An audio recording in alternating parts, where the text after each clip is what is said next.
Michael, dude, this one has us pretty excited. Avowed has more than 10 different endings.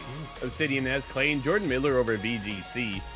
Avowed has more than 10 different endings, according to its developer. Speaking to IGN, when asked about the number of potential endings for the upcoming Xbox RPG, director Carrie Patel said, quote, that's very hard to say, end quote. They added, quote, I can tell you our ending slides number in the double digits. Ooh. You can end up with a lot of different combinations of them, end quote. How do you end up with different combinations of endings? These ending slides likely refer to the post-game still images with context that tells the players what happened to both them and the characters that they met along their journey. A common ending technique for RPGs wherein it would be prohibitively expensive to animate several permutations of an ending. Quote, your endings really is the sum total of your choices across the game, end quote, Patel later added. Originally scheduled for later this year, we got pushed. The game got delayed once again, Michael, to February 18th, 2025, hot on the heels of War Horse's upcoming game as well. All right, it's just, yeah, it's we'll see how that one goes off, because the timing, they thought, honestly, I thought with them pushing the game into 2025, I said if one game's going to get delayed, it's going to be Avowed. And sure enough, because so many RPGs were coming up, well, then one of the biggest ones also get pushed, right? And it got nailed into February 11th, 7 days before Avowed. So now I'm really curious to see how that one pays off and what goes on with Kingdom Come. How do you get into Kingdom Come 2 and then have Avowed right after that? Does Avowed now get swallowed up? We will see. But I do like the fact that, dude, there's so many different endings.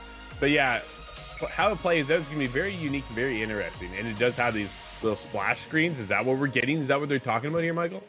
Yeah, it feels like, right, it's going to be one of those, like, almost like a PowerPoint presentation, right? It's going to flash in, yeah. You did this happened here, which is fine, right? I mean, as you said, imagine having to animate 10s and 20s of different endings. I'm totally fine with that. I think, as you said, though, the big thing that you and I have been talking about is, where does this game end up, especially a week after Kingdom Come, and especially with as many combinations as we have here? We talked about it on yesterday's show. It sounds like Kingdom Come Deliverance is going to have just as many choices, and it really feels like that week is going to be very tough. It's like, do I want to finish Kingdom Come 2? Do I hop into this game? Now do I want to finish this game, or do I? It's really going to be interesting to see, and I would be curious.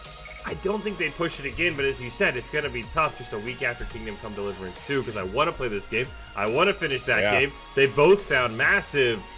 February, that middle week of February, I might just have to, I'm sick, Drew. I'm calling out sick. I got a game. I got to finish Kingdom Come Deliverance 2 in a week so I can hop on Avowed and check these endings. Yeah, dude, the amount of time, right? I thought it was so smart for them to move because they wanted to get out of this wake, right? Because we're getting Dragon Age this year. We thought we were getting Kingdom Come 2, and then we're getting Avowed at the same time as Kingdom Come 2 now because that got pushed. Really unfortunate. I do like that every ending is going to be, I think, somewhat unique. So that way we don't experience, hey, my ending went this way. How did yours go? It's always the same thing, rinse and repeat, right? It's not a straight single-player experience of point A to point B. You get to point A, you start at point A, but you could go off to F, G, and wherever else you got to wind up, right? And I love that because that creates that water cooler moment of, hey, how did you finish the game? Corey and I just wrapped up. Nobody wants to die. Like, dude, what was your ending? Because there are different endings, right? It's like, ooh, I got the same one I did. I'm like, oh, that's too bad. But it's cool, right? To see, okay, cool. There's so many different choices, and I really want the consequences of my choices to be affected in the story. Definitely a highlight for me, man. But yeah. We'll see what happens on February 18th.